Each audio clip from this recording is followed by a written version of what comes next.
What's up, everybody? I'm David Hain.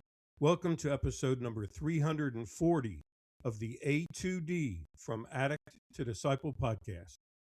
If you enjoy this podcast, please like, subscribe, follow, and share the link with your friends. If you'd like to get our curriculum, you can get the paperback or ebook of From Ashes to Destiny on Amazon.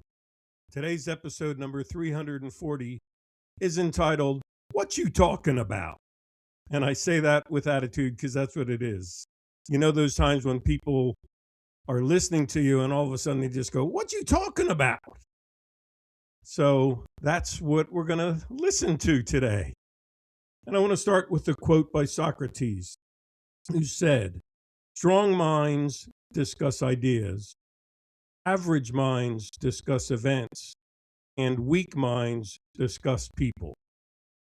So what you talking about? What do you discuss? Are you one of those guys in recovery who talk about people all the time? You're blame shifting. You're saying somebody else did this, somebody else did that. You're innocent.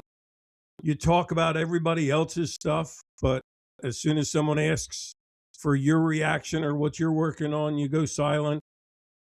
And even when you're asked a direct question, you try to deflect it and answer something totally differently. Are you the guy who is talking about people because you're criticizing and complaining about everyone around you, your peers, other people in the rehab or the shelter, or the program that you're in, or the meetings you go to, and even complaining and criticizing the managers of those things? If I was running it, I'd be doing this different. So are you one who discuss people? Is that what you're talking about? Well, Socrates would say that shows you've got a weak mind. And let's not make that a label on you, but just say your mind's weak in recovery stuff. The second thing is events. And Socrates said average minds discuss events. So are you one who's always talking about your situation, your circumstances, and if only this and this wouldn't happen to you, you would never become an addict? And even go up to people and say, well, you'd feel the same and do the same things as me if it happened to you. And you make it all about your trauma and your drama about your trauma.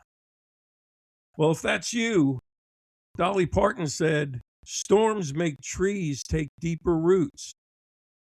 Well, if you're spending all of your time talking about the storms in your life, the events that happen to you, maybe it's time to stop talking about that and let your roots grow.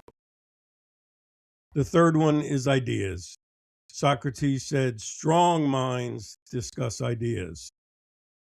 Can you be that person? Can you be the person who discusses solution things? Can you become solution focused? Can you become focused on growth and how to move forward in your recovery?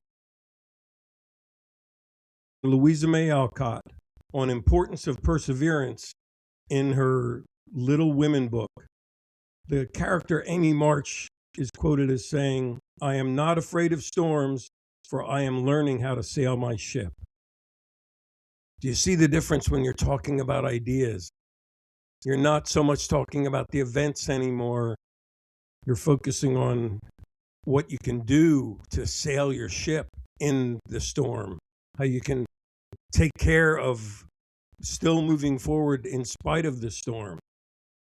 And there's an anonymous quote that I like that goes with this, which says, your only limit is the one you set yourself. So are you letting the other people around you and the events around you, the storms in your life, so to speak, limit your growth? Or are you becoming an idea person? Do you find yourself driven by emotions to the point that you can't think straight?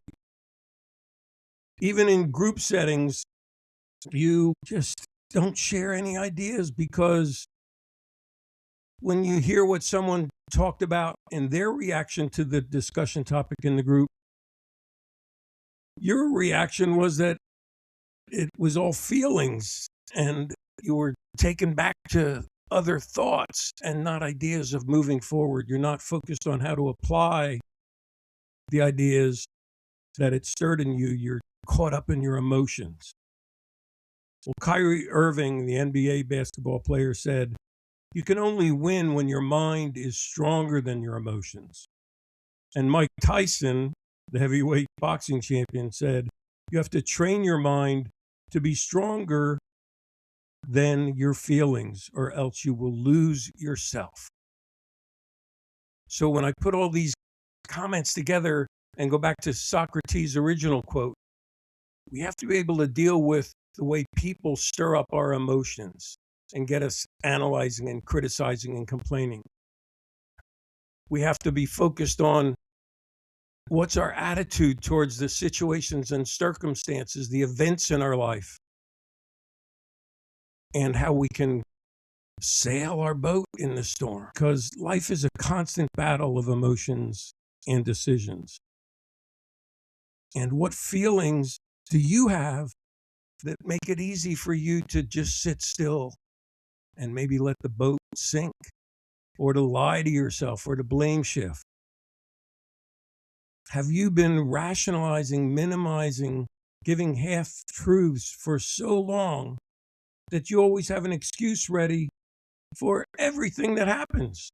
You've got an excuse sort of in your hip pocket at all times. Well, Florence Nightingale once said, "Be bigger than your excuses." So are your excuses making you small? Are your excuses showing that you have a weak mind, or at best an average mind? How can you begin to become bigger than your excuses? I think by doing an inventory. What excuses have you been making for past relapses? What excuses have you been making for giving in to your cravings and urges?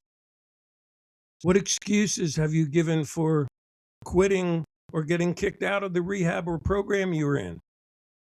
Or stop going to the groups? What excuses have you made for not working the program, just sort of showing up and being a face? Are you ready to take responsibility for your actions and stop trying to excuse them away? Are you ready to focus on transformation, not justification of why you're stuck where you're stuck? Are you ready to start talking about ideas that bring positive changes in you, rather than spending your time complaining about people and complaining about the events in your life? And I'm not just talking about ideas like you become a visionary. I'm saying ideas that turn into action plans. Mark Twain once said, "Vision without action is merely a dream." And I think that really sums up what I'm getting at in today's podcast. That if you want a strong mind, you discuss ideas, you get a vision, and as you're discussing these ideas, you develop an action plan. You develop a way to apply what you're hearing and what you're learning. You don't just take notes because it looks good to take notes. You actually discuss what you've written down. You discuss the ideas that it stirs in you, and you're eager to hear the ideas of other people. So thanks for listening to this episode of the A2D from Addict to Disciple podcast.